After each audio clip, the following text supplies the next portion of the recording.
பல இடங்கள்ல இல்ல. இப்போ நாசியமா கேட்டு நீங்க கிட்டத்தட்ட ஒரு 52 விளக்குகள் சொல்லியிருந்தீங்க. அதுக்கப்புறம் அந்த 70க்கு மேற்பட்ட விளக்குகள் இப்போ டெண்டர் விட்டு போய் சொன்னாங்க. திருச்சி தஞ்சாவூர் வந்தவங்க எனக்கு என்ன எப்போ அந்த பணி ஆரம்பிக்கும், எப்போ அந்த பணி முடிக்குங்கிற தகவல் எனக்கு வேணும்.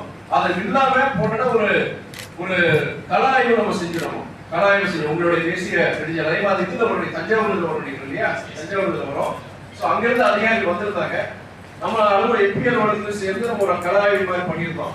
அப்போ அங்க எங்கெல்லாம் பழுதல் இருக்கோ அதை நீங்க ஏற்பாடு செய்யணும். லைட்டே இல்லாத இடத்துல டெண்டர் மூலியமா அந்த லைட் வளர்ச்சி பண்ண போறீங்க. எப்போ ஆரம்பிக்க போறீங்க, எப்போ முடிக்க போறீங்கிற எனக்கு அந்த டீடைல்ஸ் எனக்கு வேணும்.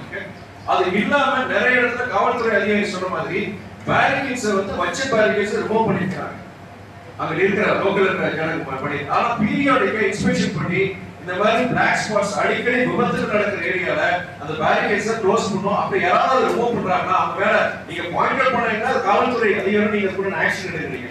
நிறைய இடங்கள்ல இன்னொன்று என்னன்னா கோரிக்கை என்கிட்டே வருது, சார் இந்த இடத்துல ஒரு யூட்டர்ன் கொடுங்க, இந்த இடத்துல ஒரு கிராசிங் கொடுங்கன்னு.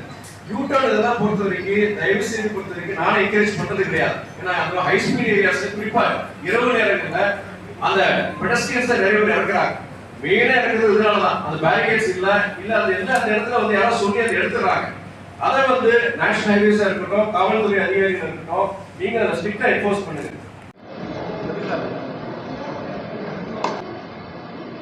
மாவட்ட வளர்ச்சி ஒருங்கிணைப்பு மற்றும் கண்காணிப்பு குழு கூட்டம் இன்று நடைபெற்றது.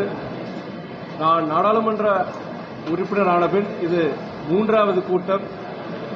இது பல்வேறு வளர்ச்சி பணிகள் குறித்து விவாதிக்கும் கூட்டம்.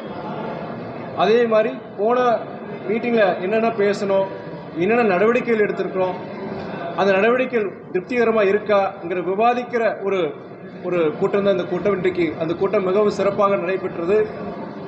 மாவட்ட ஆட்சியர், மாநகராட்சி ஆணையாளர் மற்றும் இந்த மாவட்டத்தை சார்ந்த அனைத்து துறைகளின் அதிகாரிகள் இதில் கலந்துக்கிட்டாங்க. குறிப்பாக நீங்கள் ஒன்றிய அரசு சார்ந்த அவங்களுடைய திட்டங்கள் எப்படி செயல்பட்டு இருக்கு, அதில் ஏதாவது குறைபாடுகள் இருக்கா, அந்த குறைபாடுகளை நிவர்த்தி பண்ணுறதுக்கு உண்டான முயற்சிகள் தான் இந்த கூட்டம். இன்னைக்கு பல்வேறு விஷயங்கள் இன்னைக்கு விவாதிக்கப்பட்டது. சென்ற கூட்டத்தில் நம்ம எடுக்கப்பட்ட அதில் நம்ம பேசுனது சுட்டிக்காட்டப்பட்ட அந்த குறைபாடுகள் நிவர்த்தி பண்றதுக்கு என்னென்ன நடவடிக்கை அவங்க எடுத்திருக்காங்க, அதிகாரிகள் எடுத்திருக்காங்கன்னு இந்த கூட்டத்தில் அவங்க சொன்னாங்க. ஒரு நிறைவான ஒரு கூட்டமாக இருந்தது. அந்த சில நடவடிக்கைகள் பொறுத்த வரைக்கும் அவங்க திருப்திகரமாக இல்லை, சில இது பொறுத்த வரைக்கும் இனியும் அது நடவடிக்கை எடுக்காமல் இருந்தாங்க. அதுவுமே அதுக்கு ஒரு காலக்கெடு, இந்த நேரத்துக்குள்ள எப்போ நீங்கள் முடிக்க போறீங்கன்னு சொல்லிட்டு அதுவுமே நம்ம அதிகாரிகிட்ட நம்ம கேட்டு நம்ம வாங்கிட்டோம். குறிப்பாக நம்ம என்னை பொறுத்த வரைக்கும் நான் சில விஷயங்கள் நான் இந்த கூட்டத்தில் பேசியிருந்தேன். நான் இன்னைக்கு இந்த கூட்டத்தில் சாலை பாதுகாப்பு பற்றி நம்ம பேசியிருந்தோமோ, சாலை பாதுகாப்பு பற்றி பேசும்போது காவல்துறை அதிகாரிகள் அவங்களுடைய தரப்பு வாதங்களை வச்சுருந்தாங்க. பல விஷயங்கள் பேசியிருந்தோம். அதில் குறிப்பாக நமக்கு விபத்து பகுதிகள், நம்ம திருச்சி இந்த மாநகராட்சி இந்த மாவட்டத்தில் இருக்க முக்கியமான விபத்து பகுதியில் எதனால் அந்த விபத்துகள் நடக்குது, அதுக்குண்டான என்னென்ன அந்த விபத்தில் தவிர்க்கிறதுக்கு உண்டான என்னென்ன முயற்சிகள் எடுக்கணும்னு சொல்லி பேசியிருந்தோமோ. நம்ம ஜிகார்னர் பொறுத்த வரைக்கும் ஏற்கனவே உங்களுக்கு சொல்லியிருக்கிறேன். நான் அதுக்கு தேசிய நெடுஞ்சாலைத்துறை, ரயில்வே துறை, ஏன்னா ரயில்வே துறை தான் அந்த நிலத்தை அவங்களுக்கு கொடுக்கணும். அதுக்குண்டான கிட்டத்தட்ட அந்த பணிகள் முதல்கட்ட பணிகள் நடைபெற்று இருக்கு. அவங்க தேசிய நெடுஞ்சாலைத்துறையை பொறுத்த அதுக்குண்டான டிபிஆர் தயார் பண்ணுறதுக்குள்ள முயற்சியில் இறங்கி இருக்கிறாங்க. ஸோ அது ஜிகார்னர் பகுதியாக இருக்கட்டும். அடுத்து சஞ்சீவி நகர், அதே மாதிரி சஞ்சீவி நகர், கொள்ளிடம் ஒய் ஜங்ஷன், இதுவுமே சென்னை திருச்சி அந்த தேசிய நெடுஞ்சாலை தான் அமைஞ்சிருக்கு. இங்கேயுமே நிறைய விபத்துகள் நடந்துட்டு இருக்கு. கிட்டத்தட்ட 14-15 வருஷம் இதுவுமே ஜிகார்னர் மாதிரி இதுவுமே நிறைவேற்றப்படாத வருது. அதுவுமே பொறுத்த வரைக்கும் கடந்த சில மாதங்களை பொறுத்த வரைக்கும் நம்ம நெடுஞ்சாலைத்துறை அதிகாரிகிட்ட பேசி கள ஆய்வு செஞ்சதுக்கப்புறம் இந்த சஞ்சீவி நகரில் வர்ற அந்த வெஹிக்குலர் அண்டர்பாஸ் வாகன சுரங்கப்பாதை, ஒய் ஜங்ஷனில் அதே மாதிரி வர வேண்டிய அந்த வாகன சுரங்கப்பாதை, இதுவுமே பொறுத்த வரைக்கும் கிட்டத்தட்ட அவங்க ஓகே பண்ணிட்டாங்க. அடுத்த கட்ட நடவடிக்கைகள் அவங்க இறங்கியிருக்கிறாங்க. அதுவுமே இன்னைக்கு சொல்லியிருந்தோமோ.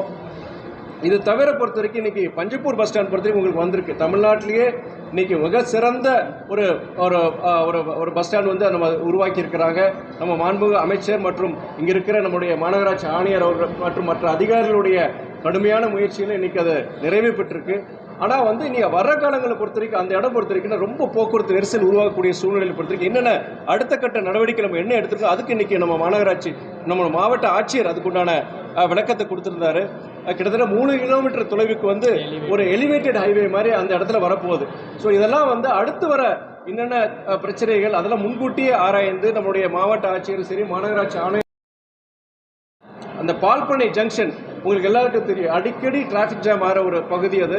நம்ம எப்படி கடந்த சில வருடங்களுக்கு முன்பு டிவிஎஸ் அந்த டோல் ஜங்ஷன் பொறுத்தவரைக்கும் இதே மாதிரி தான் இருந்தது. அதுக்கப்புறம் சாலை விரிவுபடுத்துறதுக்கு அப்புறம் இன்னைக்கு அந்த பிரச்சனை குறைஞ்சிருக்கு. அதே மாதிரி பால்பனை ஜங்ஷன்லையும் நீங்கள் தயவு செய்து பொறுத்த வரைக்கும் அந்த சாலையை அந்த பகுதியில் அகலப்படுத்துறதுக்கு உண்டான அந்த முயற்சியை துரிதப்படுத்துங்கன்னு சொல்லியிருக்கேன். ஏன்னா அந்த சர்வீஸ் ரோட் பிரச்சனைகள் அதுவும் வந்துடும். இப்படி இருந்தாலுமே இது முதற்கட்டமாக அந்த பால்பனை ஜங்ஷனை பொறுத்த வரைக்கும் அங்கே ஒரு கல்வர்ஸ் வருது, பாலம் சின்ன ஒரு பாலம் மாதிரி வருது, அதை முதல்ல அகலப்படுத்திட்டு அந்த நம்ம திருச்சியிலேருந்து தஞ்சாவூருக்கு நம்ம ரைட் சைடில் கட் பண்ணும்போது அங்கேயும் பார்த்தீங்கன்னா அரசு நிலம் தான் இருக்குது. ஸோ அதை பயன்படுத்திட்டு இந்த ஜங்ஷன் ஏரியா கொஞ்சம் அந்த அகலப்படுத்தி பண்ணிட்டீங்கன்னா அது நம்ம முதல் கட்டமாக செய்யணும்னு சொல்லி நான் பரிந்துரை கொடுத்துருக்கிறேன் நான்.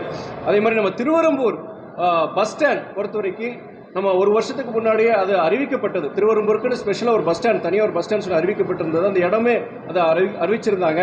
அதுக்கு வந்து ஒரு கிட்டத்தட்ட எந்தவித முயற்சி இல்லாதனால அது இந்த மீட்டிங்கில் டிஸ்கஸ் பண்ணோம். அது ஒரு டாக்குமெண்டேஷன் இஷ்யூ தான். அது கண்டிப்பாக இது மாநகராட்சி ஆணையர் அவர் வாக்குறுதி கொடுத்துருக்கிறாரு.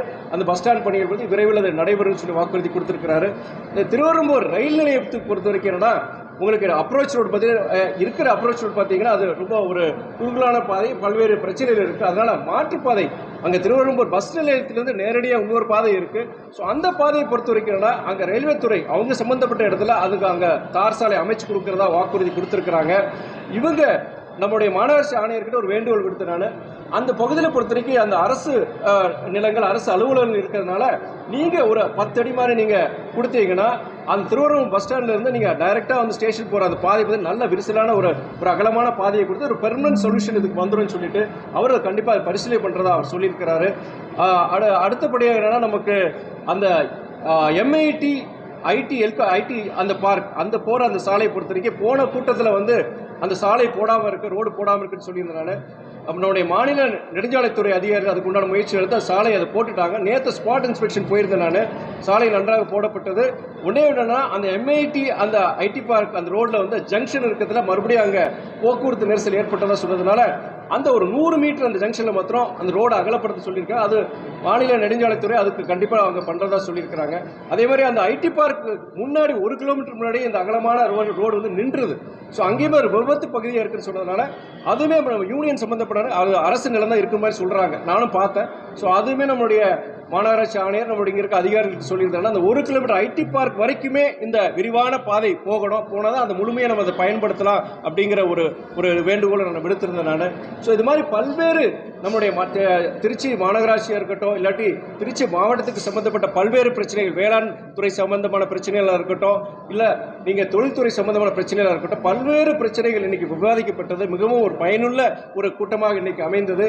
இதுக்கு சம்பந்தப்பட்ட இதுக்கு இந்த முயற்சிகளுக்கு எல்லாம் உதவிட்ட நம்முடைய அதிகாரிகள் அனைவருக்கும் என்னுடைய நன்றியை நான் இந்த நேரத்தில் நான் தெரிவித்துக் கொள்கிறேன்.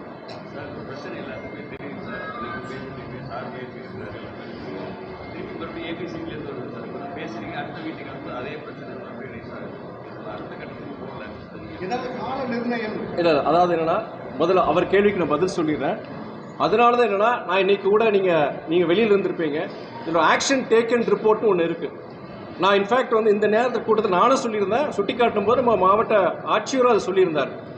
பல கேள்விகளுக்கு பொறுத்த வரைக்கும் பதில்கள் வரும்போது அது முழுமையான பதில்கள் இல்லை. அதே நேரத்தில் வந்து நீங்கள் சொல்கிற மாதிரி பத்திரிகையாளர் நீங்கள் சொல்கிற மாதிரி அது காலக்கெடு அதுவுமே அது இல்லை. அதனால என்ன சொல்லியிருக்கேன், அடுத்து வர இதில் மீட்டிங்கில் பொறுத்த வரைக்கும் எனக்கு அந்த ஆக்ஷன் டேக்கன் ரிப்போர்ட் வந்து முழுமையாக இருக்கணும்னு சொல்லியிருக்கிறேன்.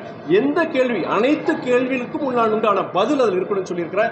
என்ன நடவடிக்கை அந்த நடவடிக்கை உண்டான எல்லா விவரங்களும் வரணும்னு சொல்லியிருக்கேன். மொட்டையை வந்து நாங்கள் முடிச்சிட்டோம் இல்லை பண்ணிட்டு இருக்கோம்னு சொல்றதை விட அது மாவட்ட ஆட்சியர் அதுக்கப்புறம் நான் பேசுறதுக்கப்புறம் அவரும் சொல்லியிருக்கிறார். ஸோ நீங்கள் சொல்கிறது அதே நேரத்தில் சில பிரச்சனைகள்லாம் நிறைவேற்றுது. சில இதெல்லாம் பொறுத்த வரைக்கும் இப்போ எம்ஐடி அந்த ஐடி பார்க் அந்த ரோடை பொறுத்த வரைக்கும் போடணும்னு சொல்லி போட்டு முடிச்சிட்டாங்க. நேற்று போய் செக் பண்ணி பார்த்தா முடிஞ்சிச்சு. ரயில்வே துறை சம்பந்தமான சில விஷயங்கள் நம்ம மாரிஸ் பிரிட்ஜ் பாலம் நீங்கள் போன மீட்டிங்கில் சொல்லியிருந்தேன் நான். அந்த பாலம் இடிக்கப்படாமல் அந்த சாலை விரிவாக்க பண்ணி முடிக்காமன்னு சொல்லி ஒரு கொஸ்டின் என்கிட்டே பல கோரிக்கைகள் வந்திருந்தது. அதன் அடிப்படையில் போன டிஷா மீட்டிங்கில் நான் அந்த மாரிஸ் பாலம் வந்து நீங்கள் இடிச்சு கொடுக்கணும், எவ்வளோ நாளுக்கு பண்ண இல்லை ஜூன் மாதத்துக்குள்ளே பண்ணி முடிச்சுன்னு சொல்லி ரயில்வே துறை அதிகாரி சொல்லியிருந்தாரு. அதுக்கப்புறம் நான் ஃபாலோ பண்ணி டிஆர்எம் சார் என்ன சொல்லிடுறாரு, ஜூனுக்குள்ளே நான் பண்ணி கொடுத்துட்டு சொன்னாலும் மே 13 அது இடிக்கப்பட்டு எல்லா பத்திரிகைகள் உங்களுடைய எல்லா டிவி சேனல் ஒளிபரப்பாச்சது. ஸோ அதனால் என்ன இதில் எல்லாமே வந்து நடவடிக்கை எடுக்கலாம் கிடையாது, நடவடிக்கை எடுக்கிறோம். இருந்தாலும் அதிகாரிகளுக்கும் சில பிரச்சனைகள் இருக்குது. உதாரணம் பார்த்தீங்கன்னா ஒரு பிரச்சனையை அதை தீர்க்கறதுக்குன்ற முயற்சியில் ஈடுபடும் போது அந்த பகுதியில் சில பிரச்சனைகள் வருது, இல்லை வேற துறை சார்ந்த ஒரு தலையீடுதல் வர்றதுனால ஒரு இது மாத்திரம் 3-4 துறைகள் அது சம்பந்தப்படும் போது அதுக்குள்ள கோஆர்டினேஷன் தேவைப்படுது. ஸோ அதனால இந்த மீட்டிங்கை நான் வைக்கிறோம் நாங்கள்.